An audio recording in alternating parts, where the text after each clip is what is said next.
Assalamualaikum warahmatullahi wabarakatuh. Apa kabar anak-anakku yang salih dan salihah?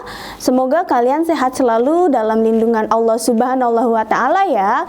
Tetap semangat walau kalian di rumah saja. Oke, pada pertemuan kali ini kita akan belajar teks diskusi. Nanti kita akan belajar mengenai pengertian, tujuan, unsur-unsur, jenis-jenis, struktur, dan kaidah kebahasaan dari teks diskusi. Bersama saya, Ibu Kiki Aristiani Pertiwi. Berikut kompetensi dasar serta tujuan dari pembelajaran kita pada kali ini. Langsung masuk ke materinya ya. Oh iya, tapi jangan lupa sebelum kita belajar, alangkah baiknya kita mengucapkan basmalah agar ilmunya bermanfaat. Bismillahirrahmanirrahim. Kita lanjut ya. Apa itu teks diskusi? Kira-kira kalian sudah dengar sebelumnya belum ya mengenai diskusi? Kalau sudah, bisa komen di bawah. Lanjut, pengertian teks diskusi. Teks diskusi adalah sebuah wacana yang berupa tulisan yang membeberkan dua pendapat berbeda. Satu di sisi pendukung, satu lagi di sisi kontra, yang diakhiri dengan simpulan atau rekomendasi dari penulis. Ya, jadi kalau dalam sebuah diskusi itu ada yang namanya pro dan kontra. Pro apa sih, Bu? Kontra itu apa sih? Kalau pro itu merupakan pendapat yang mendukung, sedangkan kalau kontra adalah pendapat yang menolak atau pendapat yang tidak mendukung. Lanjut. Nah, teks diskusi ini kan berisi dari pro dan kontra. Tadi Ibu sudah jelaskan ya, kalau pro itu atau mendukung adalah pendapat yang berisi pernyataan mendukung, menunjang atau menyokong pendapat yang lain, pendapat orang lain. Sedangkan pendapat yang berisi pertentangan atau ketidaksetujuan terhadap suatu pendapat disebut pendapat kontra. Nah, jadi di dalam teks diskusi itu pasti ada namanya pendapat pro dan pendapat kontra. Jadi nanti kalau di diskusi ada yang pro, ada yang kontra, nanti di akhirnya ada kesimpulannya. Apakah mengambil pro atau mengambil kontra atau mengambil jalan tengahnya. Gitu kurang lebih mengenai diskusi. Kita lanjut ya. Kita lanjut ke tujuan diskusi. Tujuan teks diskusi. Tujuan diskusi merupakan mencari kesepakatan atau kesepamahaman, gagasan atau pendapat. Dalam diskusi kelompok dibutuhkan seorang pemimpin yang disebut ketua diskusi. Tugas ketua diskusi ialah membuka dan penutup diskusi, membangkitkan minat anggota untuk menyampaikan gagasan, menengahi anggota yang berdebat, serta menyimpulkan hasil diskusi. Iya, jadi di dalam diskusi itu nanti akan ada namanya pemimpin diskusi yang mengatur jalannya diskusi tersebut. Lanjut ya. Nah, ada unsur-unsur teks diskusi. Tadi kan kata Ibu ada pemimpin diskusi. Nah, jadi kalau pemimpin diskusi disebutnya itu moderator. Jadi moderator adalah orang yang mengatur jalannya diskusi, mulai dari pembukaan, terus membuka topiknya, lalu mempersilahkan orang untuk menyampaikan pendapatnya, lalu membuat kesimpulannya. Itu disebut moderator atau pemimpin diskusi. Terus ada namanya narasumber. Kalian tahu nggak narasumber apa? Pasti kalian sudah sering dengar ya apa itu narasumber. Jadi kalau narasumber itu adalah orang yang memberikan informasi terkait topik yang sedang dibicarakan. Lalu ada namanya notulis. Nah, notulis itu adalah orang yang menulis notula. Loh, notula apa sih, Bu? Notula adalah catatan. Sekali lagi adalah notula adalah catatan dari awal hingga akhir jalannya diskusi tersebut. Jadi kalau notulis itu adalah orang yang tugasnya mencatat kegiatan diskusi tersebut. Dan yang terakhir ada peserta diskusi. Ya, lalu ada juga unsur materi. Jadi unsur materi itu seperti topik diskusi atau permasalahannya dan tujuan atau sasaran.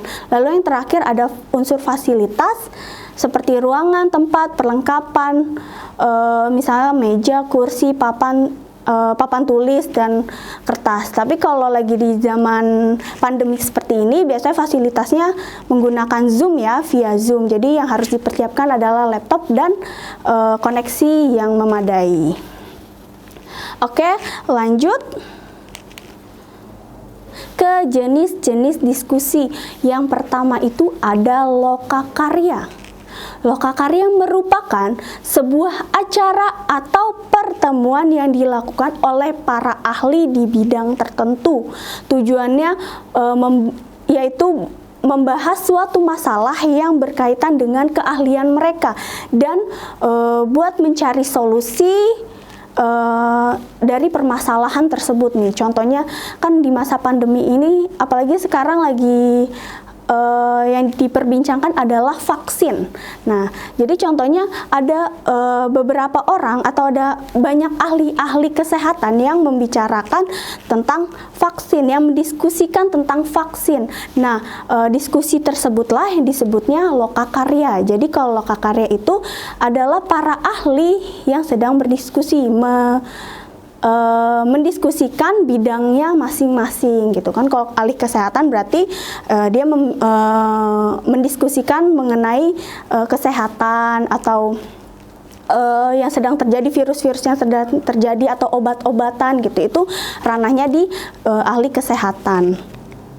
Lanjut ke yang kedua ada muktamar. Muktamar merupakan sebuah pertemuan atau permusyawaratan tertinggi yang diadakan oleh pemimpin pusat dalam sebuah organisasi.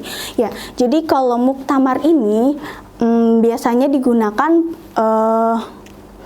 untuk dalam bidang keagamaan ya, misal organisasi-organisasi keagamaan. Mungkin kalian pernah ada yang dengar muktamar yang diselenggarakan oleh NU atau Muhammadiyah. Nah, kalau muktamar ini lebih ke organisasi agama. Jadi organisasi agama tersebut mendiskusikan atau membicarakan suatu masalah yang sedang terjadi gitu. Lanjut ke kongres. Nah, kalau kongres dan muktamar ini hampir sama ya, cuman beda di bidangnya. Kalau muktamar itu lebih ke bidang keagamaan, organisasi agama.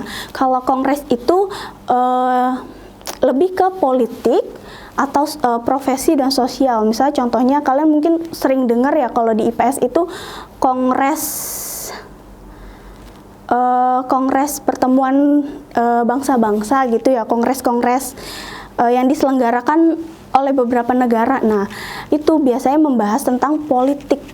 Jadi kalau bedanya apa sih muktamar dengan kongres? Kan di pengertiannya sama-sama pertemuan dari para wakil organisasi. Tadi kan di muktamar juga ya, pertemuan para wakil organisasi. Nah, bedanya adalah di organisasinya. Kalau muktamar itu lebih organisasi agama, kalau kongres itu lebih ke politiknya gitu. Lalu yang keempat ada diskusi panel. Diskusi panel merupakan forum pertukaran pikiran yang dilakukan oleh sekelompok orang yang sedang berhadapan. Sekelompok orang ini membahas tentang suatu masalah tertentu yang sudah dipersiapkan. Oke, kalau kalian tahu acara televisi yang namanya ILC atau Indonesia Lawyer Club, nah itu termasuk dalam diskusi panel. Jadi itu termasuk contoh diskusi panel. Ya, jadi di situ ada beberapa orang, lalu dibuka topik permasalahannya apa, lalu para peserta itu bisa ikut andil membuka suara, mengeluarkan pendapatnya pro atau kontra gitu. Jadi kalau misal kalian bilang diskusi panel gimana ya contohnya? Oh iya, ingat aja acara yang di televisi gitu. Lanjut ke yang terakhir ini sarasehan. sarasehan merupakan sebuah pertemuan yang dilaksanakan untuk mendengarkan pendapat seseorang ahli dalam bidang tertentu, di mana dalam kegiatan ini akan dilaksanakan dengan cara mengundang atau menghadirkan sekelompok undangan tertentu. Bedanya sama lokakarya apa, Bu? Kan tadi sama-sama bidang ahli. Kalau lokakarya itu para ahli yang berdiskusi. Nah, kalau sarasehan ini para ahli yang membuka topik, lalu para pesertanya itu bisa mengemukakan pendapatnya, begitu. Bedanya kalau tadi lokakarya itu semua peserta pun dihadiri oleh para bidang ahli. Kalau sarasehan ini yang menjadi narasumber atau pembicara adalah para ahli, lalu membuka pertanyaan atau mempersilahkan para peserta untuk mengemukakan pendapatnya, gitu. Jadi bedanya. Oke, sampai di sini paham ya? Kalau misalkan, kayaknya kurang paham deh, kalian bisa putar lagi video ini sampai kalian paham. Oke, lanjut ke struktur teks diskusi. Strukturnya itu ada masalah atau isu, ada argumen pro dan argumen kontra, yang terakhir adalah simpulan. Iya, jadi kalau masalah atau isu itu topik yang akan dibicarakan tuh apa? Jadi informasi umum atau informasi yang topik yang akan diberikan kepada para peserta. Jadi masalah atau isu itu adalah informasi umum dari masalah yang akan didiskusikan. Lalu ada argumen pro, tadi sudah dijelaskan ya, argumen mendukung. Terus dan argumen kontra itu argumen yang tidak setuju. Lalu yang terakhir ada simpulan. Nah, simpulan ini tadi sudah dijelaskan juga, apakah mau mengambil pro atau kontra atau mengambil jalan tengahnya. Lanjut, ada kaidah kebahasaan teks diskusi. Nah, di sini ada 4 kaidah kebahasaan. Yang pertama itu ada kalimat argumentatif, 2 modalitas, 3 evaluasi, yang keempat adalah emotif. Nah, yang pertama, kalimat argumentasi merupakan kalimat yang berisi gagasan pribadi yang dikembangkan oleh penulisnya berupa pendapat, ide, dan opini. Ya, jadi kalau kalimat argumentasi itu adalah pendapat, tapi jangan lupa kalau pendapatnya itu disertakan oleh data-data yang mendukung. Jadi tidak hanya pendapat, tapi harus disertakan oleh data-data yang mendukung pendapat kalian. Itu namanya argumentasi. Terus yang kedua ada modalitas atau modal atau kata kerja bantu. Nah, jadi ada kata kerja modalitas itu ada yang menyatakan keharusan, kemungkinan, dan keinginan. Jadi contohnya kata modalitas, contoh kalimat modalitas keharusan, seharusnya pemerintah bisa lebih adil lagi untuk mengambil kebijakan. Nah, kata seharusnya itu merupakan kata kerja bantu atau kata kerja modalitas yang menyatakan keharusan. Lalu ada kemungkinan. Contohnya, kemungkinan kebijakan ini diambil berdasarkan data yang telah didapat oleh pemerintah. Nah, kata kemungkinan merupakan modalitas yang menyatakan kemungkinan. Lalu yang terakhir ada keinginan.